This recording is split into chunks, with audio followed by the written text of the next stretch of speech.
আমার প্রিয় ছাত্রছাত্রীরা, আজ আমি পঞ্চম শ্রেণীর অঙ্কের ক্লাস নেব। তাই পঞ্চম শ্রেণীতে তোমরা যারা পড়ো, তোমাদের আমার গণিত বইয়ে 226 থেকে 231 পাতা খোলো। 226 পাতায় গোলাকার পথে কিছু খুঁজি, এই এককের উপরে আজকে আমাদের অঙ্ক। কেমন? এর আগে তোমরা ত্রিভুজের ধারণা পেয়েছো, আজকে গোলাকার বিভিন্ন যে জিনিস সেই সম্পর্কে আমরা ধারণা লাভ করব। কেমন? এসো, আমি তোমাদের বইয়েতে দেখো কিছু ছবি দিয়েছে। দেখো, এখানে একটা গ্লাস, এখানে দেখো 5 টাকার একটা কয়েন, 2 টাকার কয়েন, এইরকম ঘড়ি, এটা একটা কাপ, থালা এবং ঝুড়ি। এইগুলো দেখো সব কেমন আকার? না গোলাকার। এগুলো সব দেখো গোলাকার। এইবার দেখো, আমি তোমাদেরকে দেখাচ্ছি। এটা দেখো একটা কৌটোর ঢাকনা, এই ঢাকনাটা দেখো গোলাকার। এবার এটা যদি আমি বোর্ডেতে দেখো, যদি আমি রেখে বা তোমরা যদি তোমাদের খাতায় এরকম রেখে ওর চারিদিকটা যদি আমি আঁকি, কি পাবো দেখো।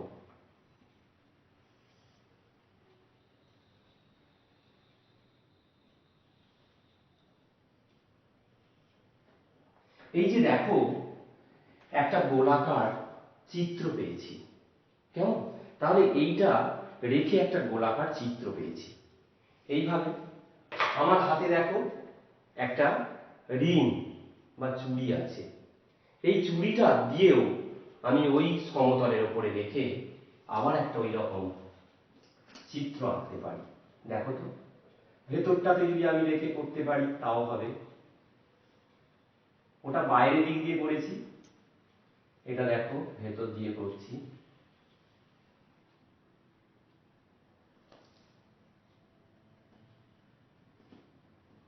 এই যে দেখো, এটা একটা গোলাকার ছবি পেয়েছি। কেমন? এই যে গোলাকার ছবিগুলো আমরা এই গোলাকৃতি জিনিস থেকে আমরা সমতলের উপরে আঁকতে পারছি। কেমন?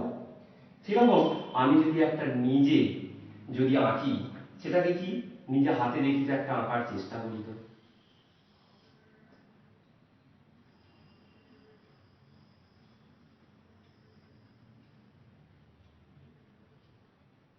দেখো তো, আমি হাতে এমনি এঁকেছি এই পেন দিয়ে। এটাও একটা গোলাকার।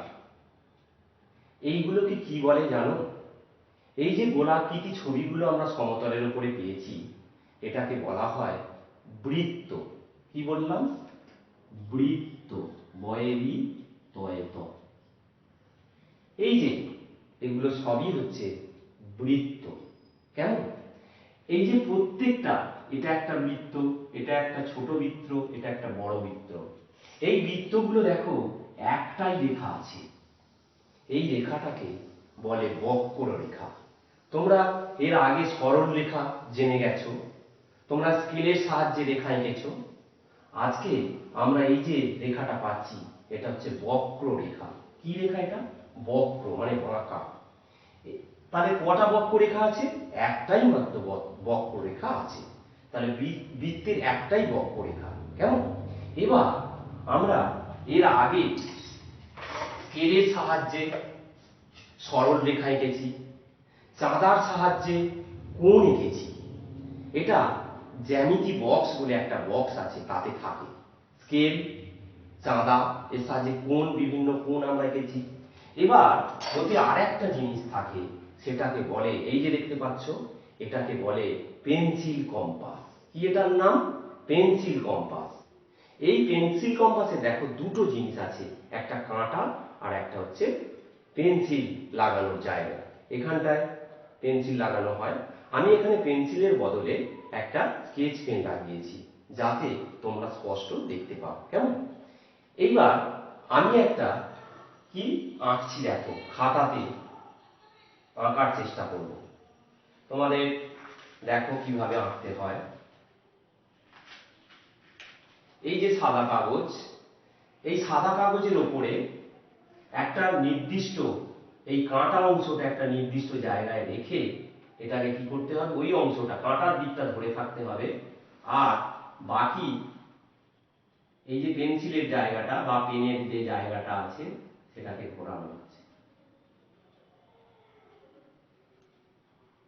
এই যে দেখতে পাচ্ছ আমি কমপ্লিট করছি খাতাতে। খাতাটা তোমরা নিচে রেখে আঁকবে, আমি বোর্ডেতে রেখে যাতে তোমরা দেখতে পাও সেই জন্য এটা আমি করছি। দেখো তো এই যে একটা ছবি পেয়েছি, খাতায় এঁকেছি, দেখো এরকমই একটা এই পেন্সিল কম্পাসের সাহায্যে বৃত্ত এঁকেছি। এখানটায় দেখো যে কাঁটা অংশটা বসিয়েছি এখানটায় একটা বিন্দু পেয়েছি। কেমন? এই বিন্দুটার মধ্যে দেখো, বিন্দুটার মধ্যে রেখে কাঁটাটা রেখেই এটাকে ঘুরিয়ে আমি কি করলাম, একটা বৃত্ত সম্পূর্ণ করলাম। এই বৃত্তটার মধ্যে আমি এবার কি কি পাচ্ছি দেখো না, এই যে একটা নির্দিষ্ট মাঝখানে একটা বিন্দুকে কেন্দ্র করেই কিন্তু এই বৃত্তটা সম্পূর্ণ করা হয়েছে। এটাকে কি বলে জানো? এটাকে বলে কেন্দ্র। কি বলে এটাকে? বৃত্তের এটাকে বলে কেন্দ্র। এই কেন্দ্র করে, এটাকে কেন্দ্র করেই কিন্তু এই বৃত্তটা আমি সম্পূর্ণ করেছি।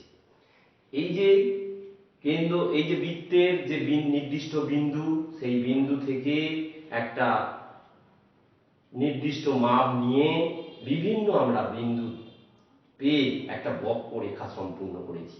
এই যে বক্ররেখাটা, এই বক্ররেখাটাকে কি বলে জানো? এই বক্ররেখাটাকে বলে পরিধি। বৃত্তের কি বলে?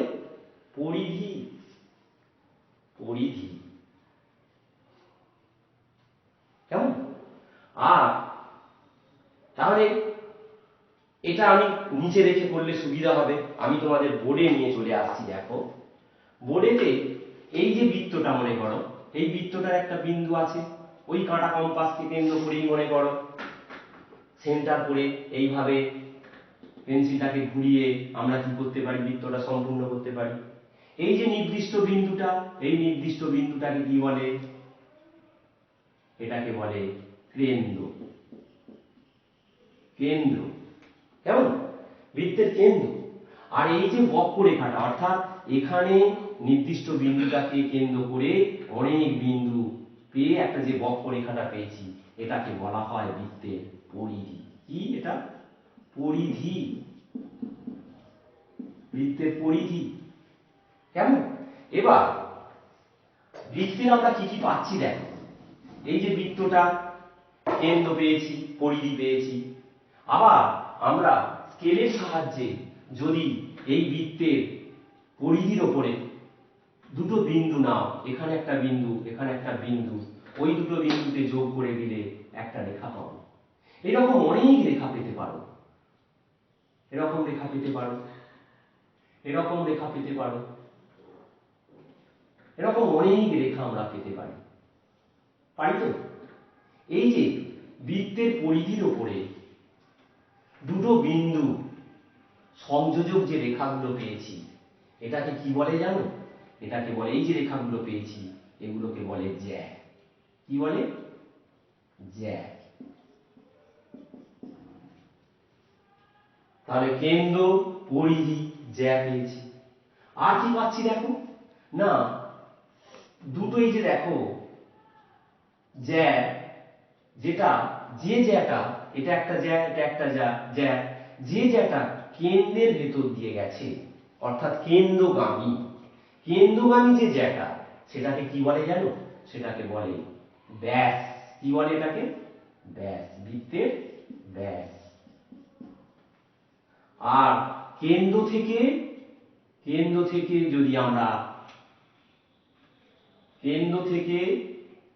যদি আমরা বৃত্তের পরিধির ওপরে একটা বিন্দু যোগ করি, যেটাকে নিয়েই আমরা কিন্তু এই বৃত্তটা সম্পূর্ণ করেছি, অর্থাৎ এই মাপটা নিয়েই মনে করো এই বৃত্তটা সম্পূর্ণ করা হয়েছে।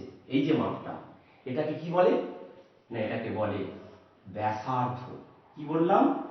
ব্যাসার্ধ, বৃত্তের ব্যাসার্ধ। এটাকে যদি আমরা ও বিন্দু বলি, কেমন?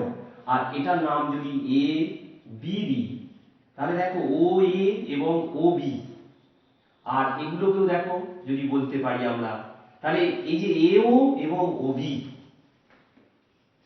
এ ও যুক্ত ও বি, এই দুটো যুক্ত করি আমরা কি পেয়েছি? A B. এবিটা কি না? এবিটা হচ্ছে ব্যাস, বৃত্তের ব্যাস। তাহলে এওটা, এও আর ওবি এটা দুটোই সমান। কি এটা? না এও সমান ওবি, এই দুটো সমান। তাহলে ওবির জায়গায় আমি এও বসাতে পারি, তাহলে এও রেখে দাও যুক্ত আরেকটা, এই যে ওবির জায়গায় আমরা কি লিখতে পারি? এও সমান এবি। দুটো এও যোগ করলে তাহলে 2AO, 2AO সমান এবি। তার মানে কি বোঝাচ্ছি?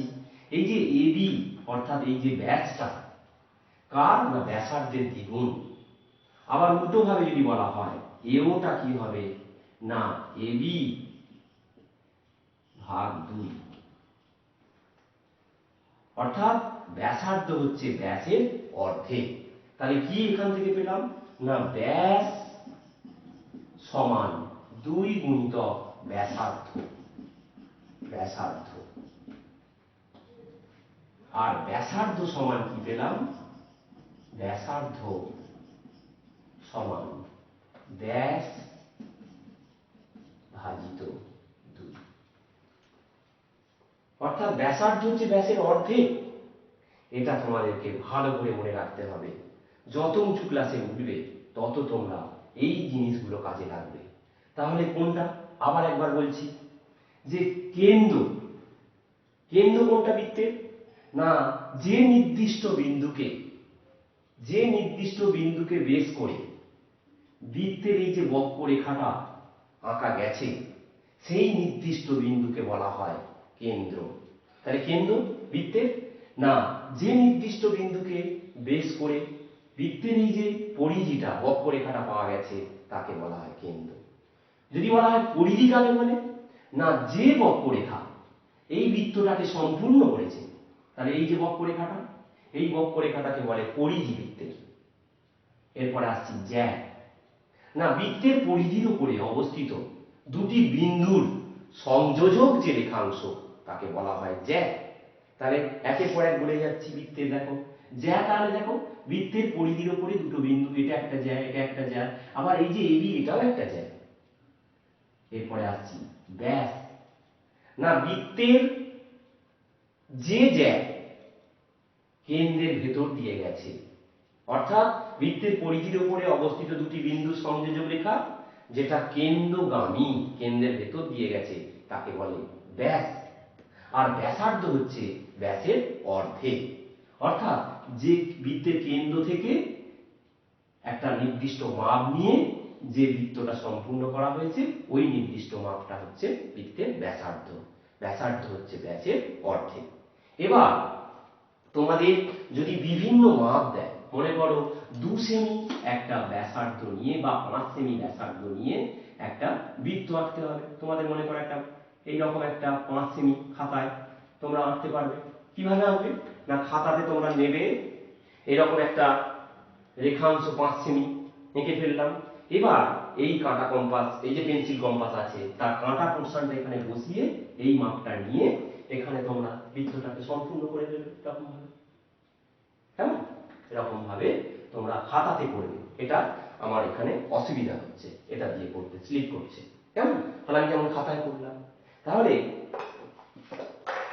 এইরকম ব্যাসার্ধ, এটা হচ্ছে 5 সেমি, 5 সেমি দিয়ে কি হয়ে গেল? একটা বৃত্ত করা যেতে পারে। আর একটা জিনিস বৃত্তের পাওয়া যায়, সেটা বৃত্তের এই যে অংশটা এঁকেছি কিছুটা অংশ, এটাকে কি বলে জানো?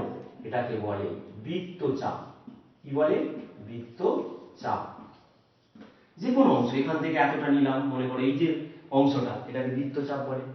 তাহলে বৃত্তের কি কি অংশ পাচ্ছি? কেন্দ্র, পরিধি, জ্যা, ব্যাস, ব্যাসার্ধ এবং বৃত্তচাপ। এটা হচ্ছে বৃত্তের এই অংশগুলো আমরা পাচ্ছি। কেমন? এবার দেখো, এখানে আমি একটা বৃত্ত এঁকেছি। এই বৃত্তকে কেন্দ্র করে ব্যাসার্ধ যদি আমি কমিয়ে দিই তাহলে কি হবে দেখো, এরকম অনেক বৃত্ত আঁকা যেতে পারে যাদের কেন্দ্র কিন্তু এক, কিন্তু ব্যাসার্ধ দেখো আলাদা। এই দেখো আঁকলাম। আবার একটা মাপ নিয়ে এর থেকে বড় বৃত্ত আঁকা যেতে পারে ওই একই কেন্দ্র করে। দেখো কত সহজেই আমরা করে ফেলছি নিচ, কিন্তু এইটাকে আমাদেরকে কি করতে হবে? চেপে থাকতে হবে। কেন? এই বৃত্তের কেন্দ্রটাকে আমাদেরকে চেপে থাকতে হবে। দেখো এই যে বৃত্তগুলো, এটা হচ্ছে সমকেন্দ্রিক বৃত্ত। সমকেন্দ্রিক বৃত্ত এটা তোমরা কোথায় দেখতে পাবে? দেখবে দৌড় প্রতিযোগিতায়। এখানে কি করা হয়?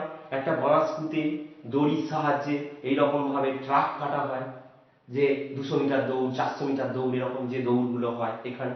তাহলে সমকেন্দ্রিক বৃত্ত এগুলোকে বলা হয়। কেন?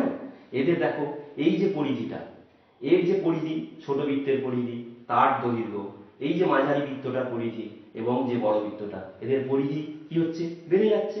কেমন?